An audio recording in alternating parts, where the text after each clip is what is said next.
Good Friday morning on this 17th day of October. Hope everyone's having a great day. We're going to be above normal. We're going to fast forward for a moment to our alert day. We've made some changes. We're looking at some minor flooding. Right now, I think the greatest flooding threat would set up across southern Illinois.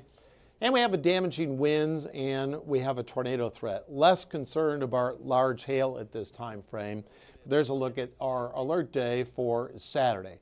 Saturday morning we're fine up through about early afternoon, but officially we'll start during the afternoon and then run through Saturday night.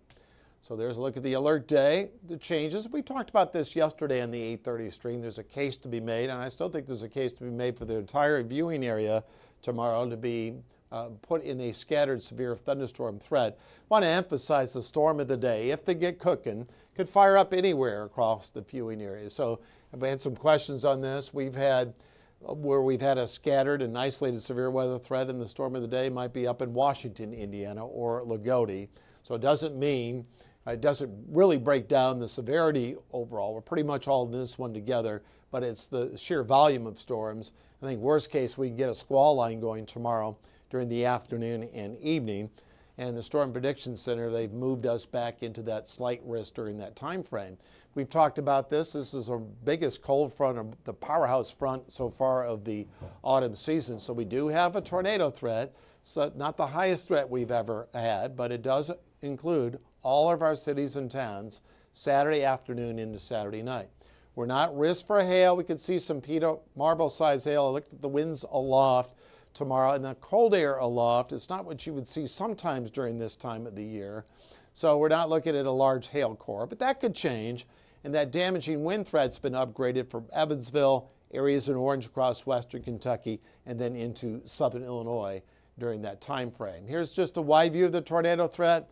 If you're traveling, there's lots of stuff going on out in front of Halloween, lots of outdoor events. It includes Indianapolis up through northern Indiana. The higher tornado threats from Little Rock, Jonesboro, Memphis. We do have sister stations there in Jonesboro, Region 8, up through Cape Girardeau, and then across down through Paducah. A little higher threat, but we're obviously most concerned about our viewing area. So I just wanted to show you that view. And for the first time today, I'm showing you that damaging wind threat. Generally from Evansville, Posey County, sets up with the scattered to slight risk for severe thunderstorms across western Kentucky. But we all could see some damaging winds, and I'm going to get to the timelines in a moment. On Sunday, I think we could see a wind advisory. It will be a close call. We could have winds gusting 30 up to as high as 40, but the severe weather threats have been pushed outside of our viewing area. We still could catch a severe storm 1, 2, 3 in the morning. And this is encouraging the flooding threat since the system, the front, is moving pretty swiftly.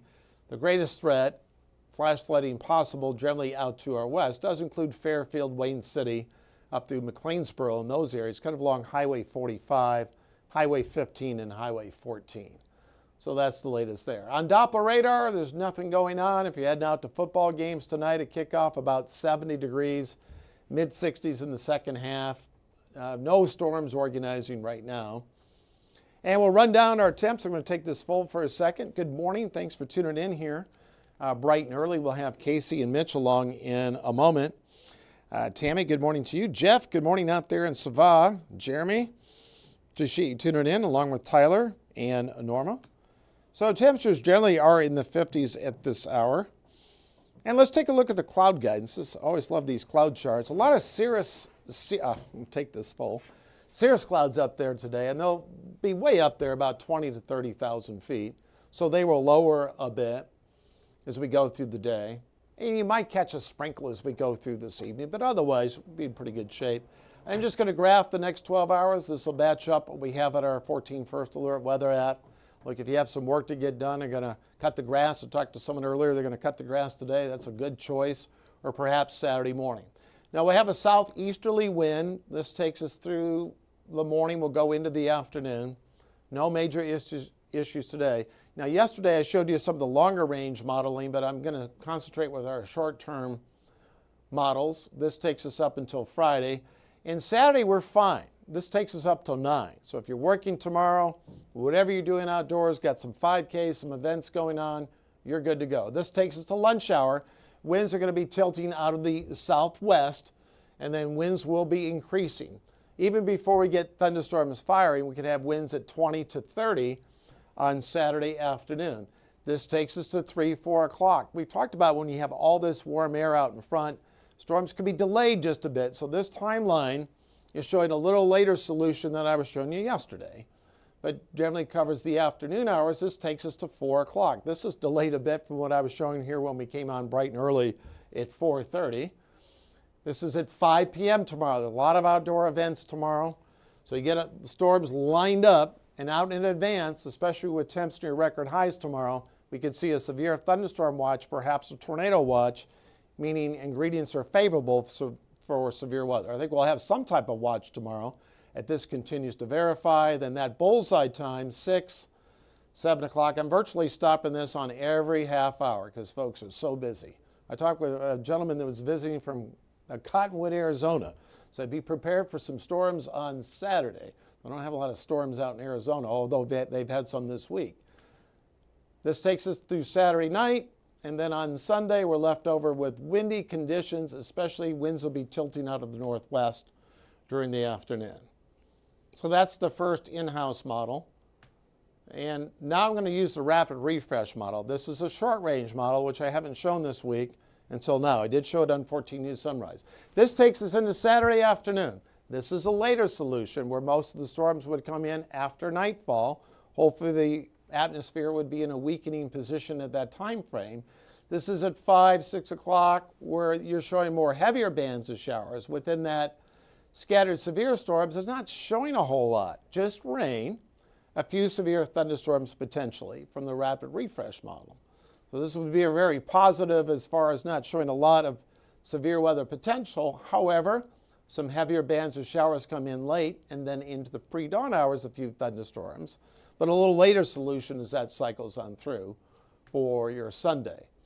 So there's the alert day. I want to emphasize a 60% chance of rain during the afternoon, generally after 4 or 5 p.m.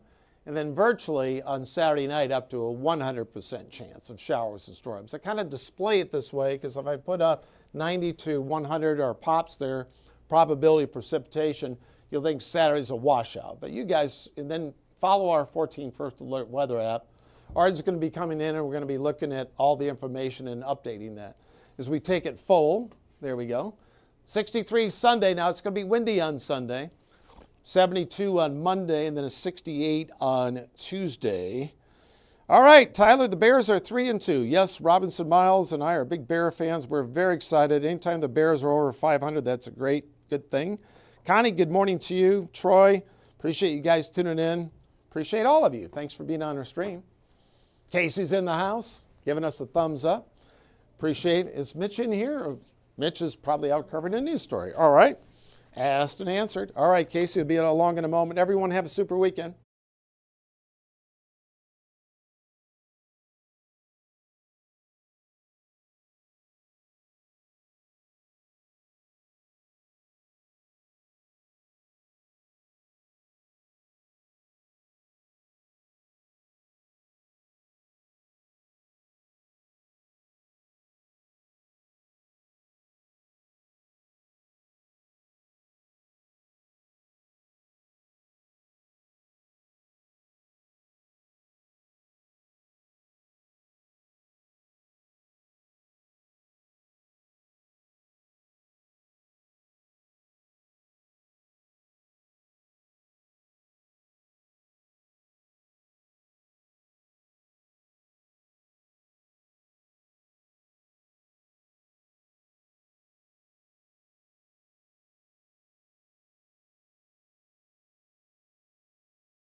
Stay informed on your local news and weather throughout the day by watching the 14 First Alert streaming shows. At 8:30 a.m., get your First Alert forecast to plan the day ahead and catch up on the news that happened overnight with the 14 News Sunrise team.